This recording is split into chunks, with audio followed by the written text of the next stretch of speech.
Hello, I Dr. Kirti Sahu welcome you all to this very important video lecture on Fourier series. Dear learner, in this video lecture we shall discuss some of the important results and the formulae which we will find very much useful for solving the problems on Fourier series. So let's have the first important definition, that is even function. So a function is said to be even if it satisfies the condition that f of minus x is equal to f of x for all x. The very familiar examples are cos x, sec x, mod x, x square. So here you can notice that mod function is always a even function, whatever may be the function inside the mod. Again, the even power of algebraic functions is always a even function.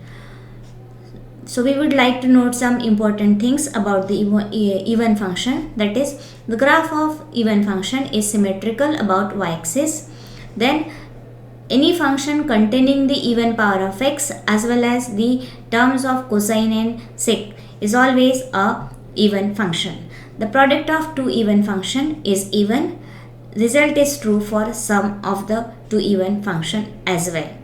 Then using this standard results and the identities, we can reduce the definite integral of the form minus a to a f of x dx as 2 times integral 0 to a f of x dx if the function is even. Here is the graph of even function. You can notice here that the function is symmetrical about y-axis. Let's have the next important definition, that is odd function. So on the similar line, a function is said to be odd if it satisfies the condition f of minus x is equal to minus of f of x for all x. Examples are sin x, cosec x, tan x, x cube. All these are odd functions.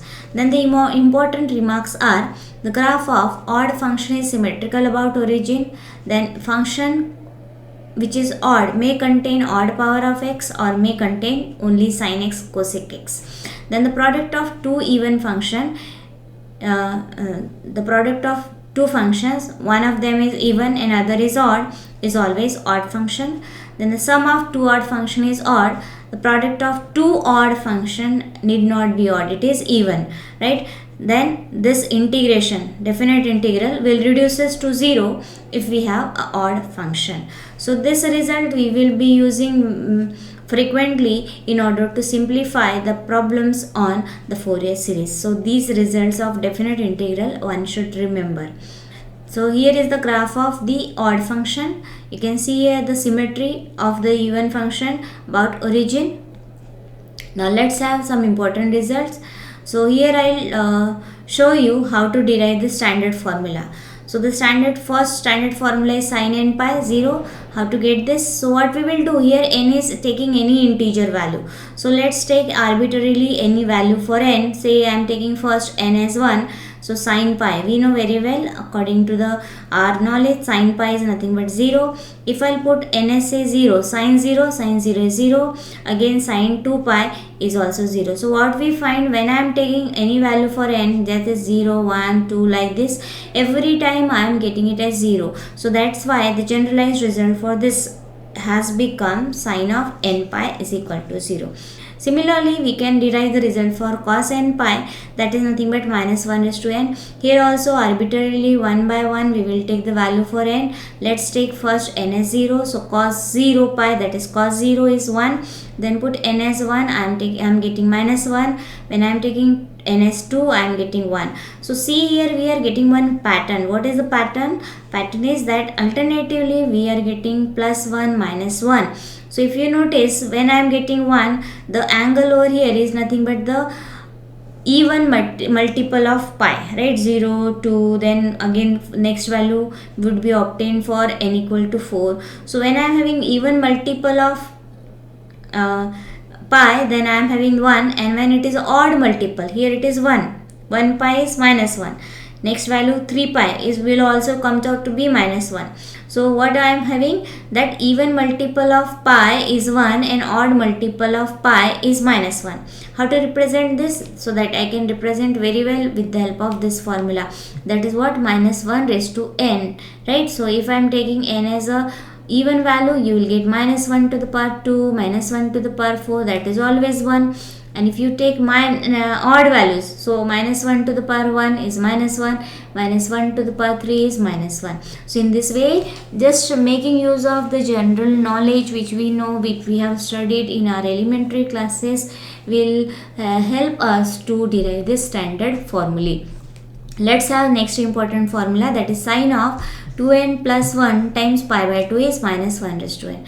Let's see how to derive this, how to obtain this. So here what I am going to do, so I'll write this as in the form, as I am having pi by 2, so we will write this in the form sine of pi by 2 plus theta. Remaining term after simplification will be this n pi, which I am considering here as what? The theta. So sine of pi by 2 plus theta, according to the formula, as it is pi by 2, so sine gets converted to cos and this theta, that is, then we will look for the sine. So it is the sine before this term, right, whether it is positive or negative. So as this angle pi by 2 plus theta falls in the second quadrant and sine ratio is positive as per the add sugar to coffee rule, so this, the sign before this will be plus sign.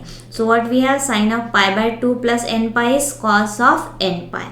And just now we have proved cos of n pi is minus 1 raised to power n, right. So in this way one can derive the standard results. Let's have the next important result on the similar line. So it is sine of 2n minus 1 times pi by 2 is minus 1 raised to power n plus 1. You can see here the explanation I have given over here. Similarly, we can have cos of 2n plus minus 1 times pi by 2 is 0.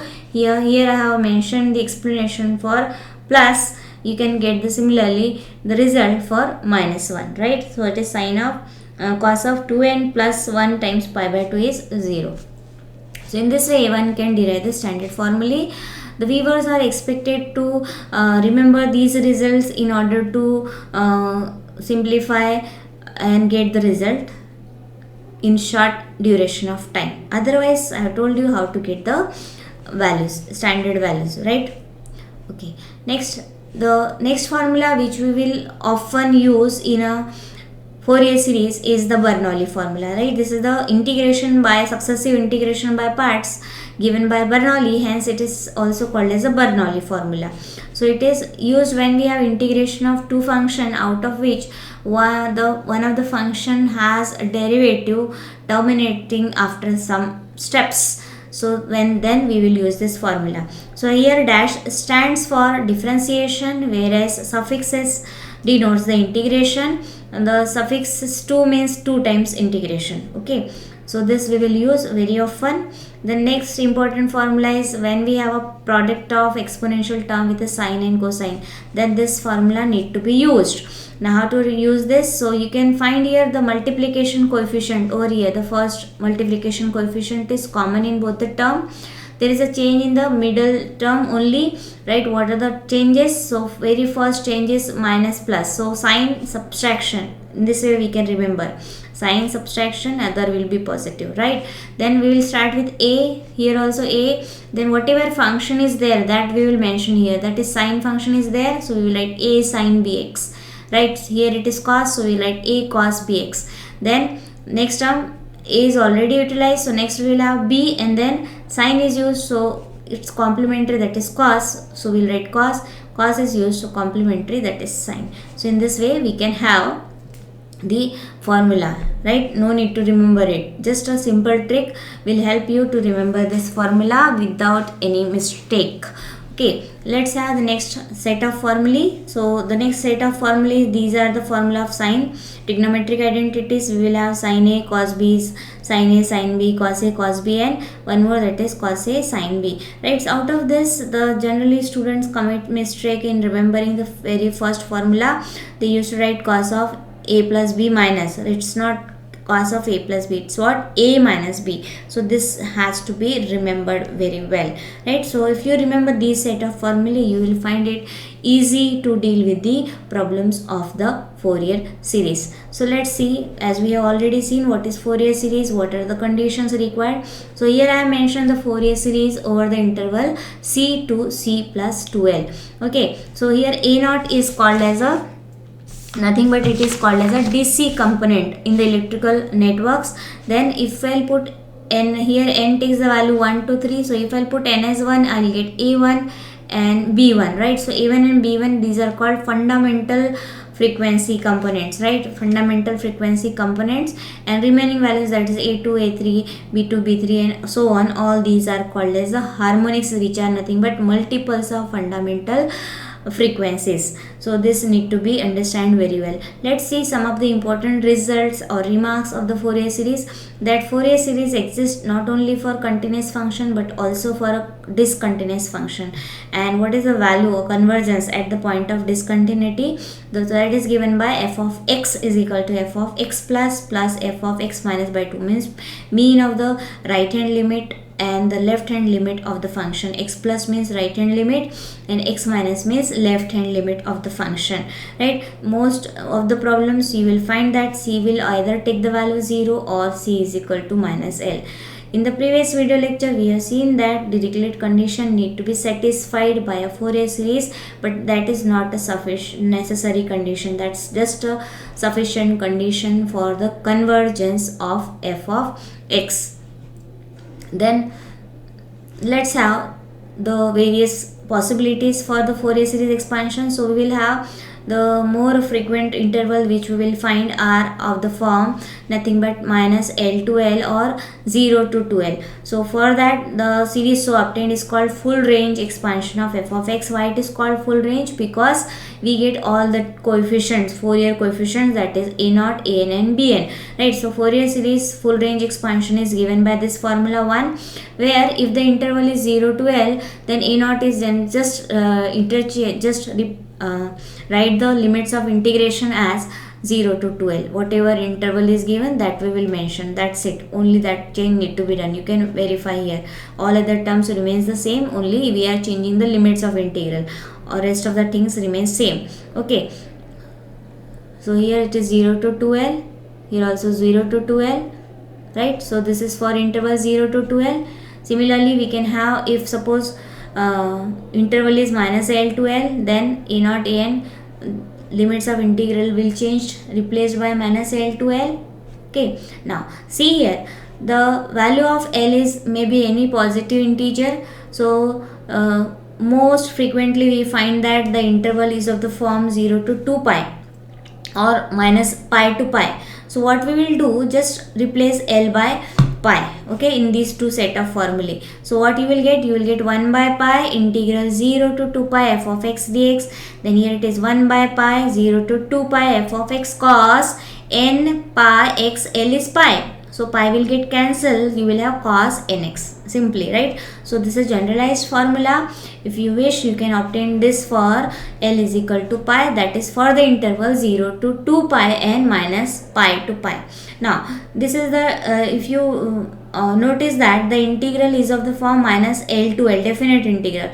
So we know that if a function is even or odd, then it can be reduced. This calculation part can be reduced. So how to reduce this? So that is nothing but our next set of formulae. So when function is even, right? So an interval is of the form minus L to L. So what we will do? So in that case, when function is even and interval is minus L to L, so there only we will find the constant term and the cosine term, that is a0 and an will be there, bn is equal to 0 according to the property of definite integral. So here what we will find, a0 is 1 by L, right, integral minus L to L according to our set of formulae, and as the function is even, so according to the property of definite integral, minus integral from minus L to L is what, 2 times integral 0 to L. So this will reduce to this form, right? So this one has to remember when function is even.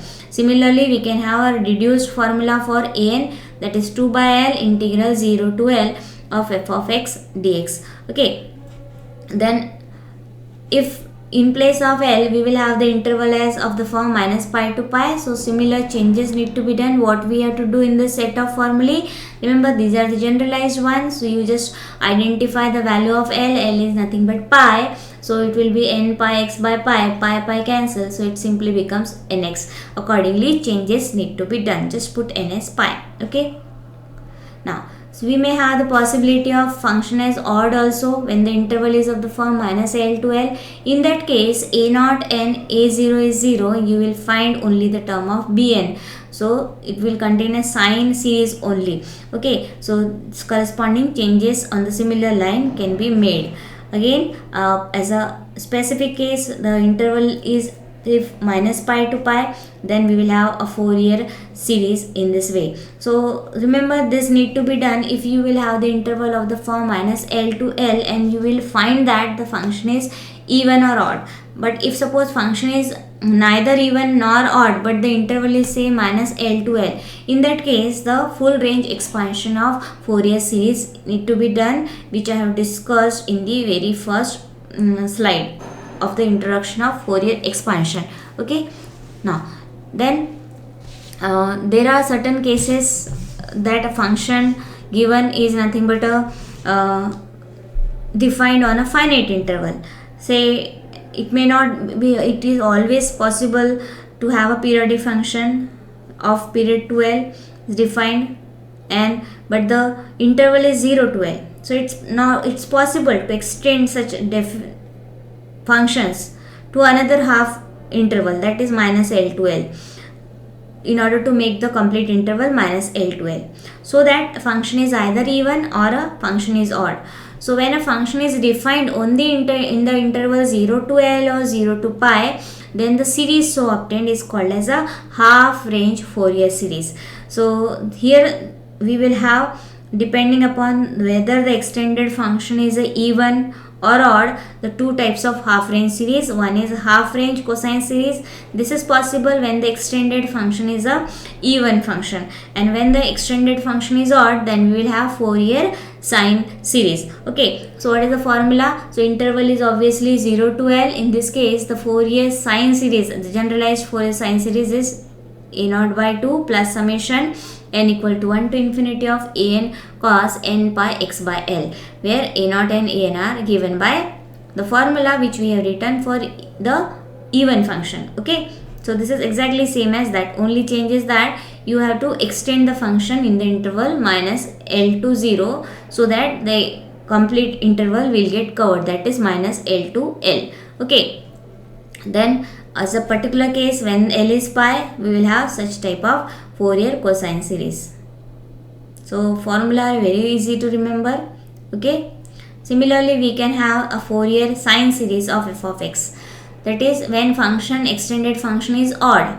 Okay, so it's possible for us to have both the sine series and a cosine series, but accordingly the extension of the function need to be done. If we want a Fourier cosine series, the extended function should be made as a even function, and if we want a Fourier sine series, then function so extended should be a odd function. So therefore, if a function f of x is defined only on a half interval, then it's possible to obtain a Fourier sine or a Fourier cosine series expansion depending upon the requirement of particular problem by suitable periodic extension. So these are the Fourier sine series of f of x for interval 0 to pi. So I hope this video you will find useful to have the various set of formulae. So what we have learned in this video lecture? So we have learned the types of function, even and odd functions. Then we have seen there are various possibilities for a Fourier series expansion. First is a full range. Full range is possible when we have interval of length 2L or 2 pi, right? So interval is of the form 0 to 2L, where n is taking any positive integer value and any positive value, sorry, it's not necessarily integer, right? So when we have interval of the form 0 to 2L or say minus L to L, particularly when n takes the pi, you can have the set of formulae that is called a full range series expansion. Then when we have interval of the form minus L to L, then we can minimize the calculation by checking the function whether it is even or odd. If it is even, then we will have only the term of a0 and an, and correspondingly the changes in the formula of Fourier coefficient need to be done. And if the function is odd, then we have only a sine series, so there we will find only the term of Bn, and a0 and a0 will be 0. Then there are certain cases where the interval is half, that is it is of the form 0 to L or 0 to pi. So there we will have a half range Fourier sine series or half range Fourier cosine series, right? So accordingly, as per the requirement of a particular problem, we can have a Fourier sine series expansion or Fourier cosine series expansion of f of x. So I hope this video you will find useful in order to understand where to apply the formula and which formula to be applied as per the requirement of the problem. Thank you all for watching the video.